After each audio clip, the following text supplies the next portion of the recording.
Sa pagtungo ng abot kamay team ng DCRH sa Las Vegas, Nevada, ay aming sinamantalang makapanayam ang isang Filipina nurse na pinarangalan bilang the best nurse of Southern Nevada. Siya si Teresa Burgos Luistro, ang may bahay ni Antonio Luistro na ninirahan sa Amerika ng halos 30 taon na ang nakakaraan. Siya ay aming bibigyan ng pagkilala at pagpupuri sa palatuntunan bilang mga huwarang Pilipino na magsisilbing inspirasyon sa ating mga kababayan na nakatakdaring manirahan sa Estados Unidos. Umalis ako ng Pilipinas, it was April 1977. Nag-hire yung isang hospital sa Tuscaloosa and there were 5 of us na na-hire papuntang Tuscaloosa, Alabama. And then, that hospital nag-close.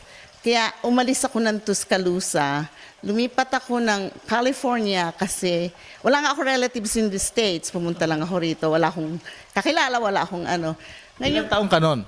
I was 24 years old ako noon, nung umalis ako ng Philippines.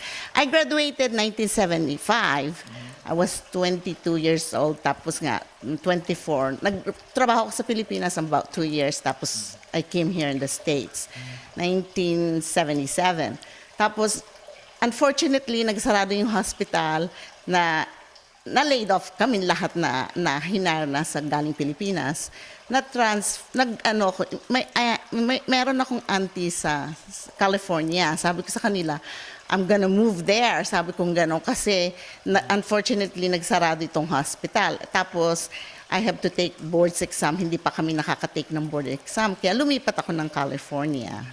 So from then, I think that was 19 about 70, I think 78 nung naglipat ako ng California. So ilang taong ka sa California bago ka lumipat ng Las Vegas?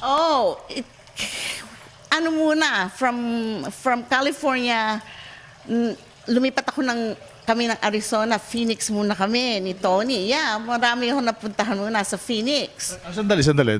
Kasi dalaga ka pa nung dumating ka rito. Pasukin natin yung love life mo. Paano kayo nagkilala ni Tony? Wala, through friends lang kami. May nagpakilala sa akin, sa kanya.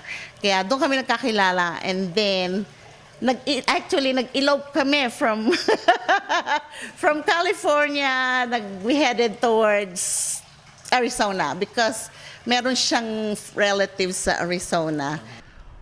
Ang mag-asawang Antonio at Teresa Burgos Luistro ay nagkaroon ng 3 anak mula nang sila'y kinasal noong taong 1979. Tapos napadpad sa California, patas sa Arizona nung nakilala ko si Tess. Paano ka nasilo ni Tess? Sa ganda niya. Saan kayo nagkakilala? sa Northern California. Kasama sa trabaho? Tapos, nung medyo alangan nga pabili sa akin, ayaw ako itinanang ko. Pagkatapos noon? And then from then, nagkaanak ako ng 3 sa Arizona. Doon pinanganak sa Phoenix lahat yung mga anak ko.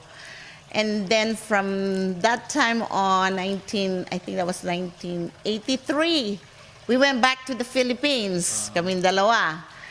Thinking we're gonna settle for good kasi 3 yung mga anak ko. Ang hirap ng babysitter dito sa States. Kaya sabi namin, siguro sa Pilipinas na lang tayo. But it was hard life. Mahirap yung profession niya, mahirap sa Pilipinas. We decided to come back again to the States. That was, I think, 1983. 1983, we came back again. Tapos, sabi kong gano'n, pareho kami, jobless kami pareho. We sold everything that we had. Kasi nung umuwi kami sa Pilipinas, napagbili namin yung mga bahay namin, napagbili namin kotse, lahat-lahat. We have to start from the beginning again, sabi kong gano'n. Kaya we landed here in California. Actually, dito ulit sa California. Then, that's when we started in Fountain Valley Regional. Fountain Valley ang city in Orange County. Doon kami nag-start from the start again. So mula sa California, nagtungo kayo ng Las Vegas at dito ka naman nabigyan ng magandang award bilang Nurse of the Year ng Lasado, Nevada. Yeah.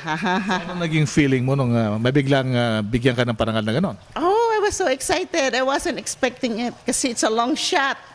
Talagang mahirap kasi there was, I think, about 2,000 nominees to be, but it's 24 categories.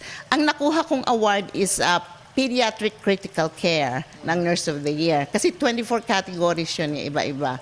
May adult ICU, merong, kasi ang ang specialty ko is NICU, neonatal ICU, is under Pediatric Critical Care. Sa mga bata maliliit. Premature.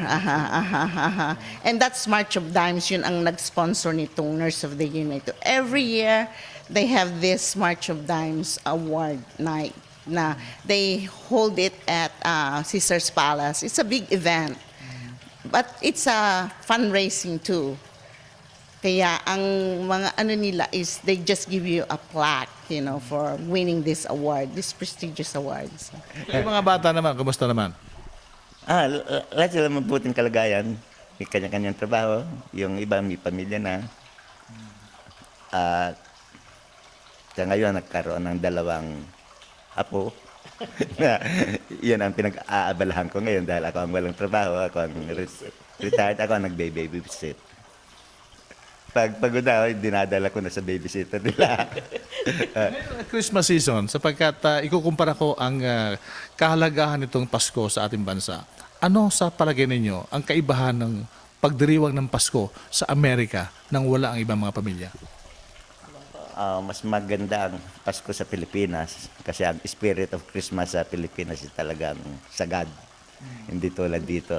Malungkot dito. Mas magandang Pilipinas. Ilang taong ka nang nakakaranas ng selebrasyon ng Christmas dito? About 30 years na. Yeah, I've been here since 1970. Anong nami-miss mo sa mga Paskong nagdaan? Pagkain sa Pilipinas. Puto bongbong. Yung simbang gabi, yun ang gusto. I enjoy simbang gabi sa Pilipinas. Dito walang garon. Yung hindi pa kami nagsimbang gabi dito. Meron din dito pero hindi katulad sa Pilipinas. Sa Pilipinas iba, mas maganda sa Pilipinas. Parting words mo ngayon sa ating mga kababayan, sa iyong mga kamag-anak doon sa Pilipinas? Yung Merry Christmas sa lahat. I hope na ma-enjoy niyo yung Christmas. Pasensya na kayo sa papasko. Medyo gipit.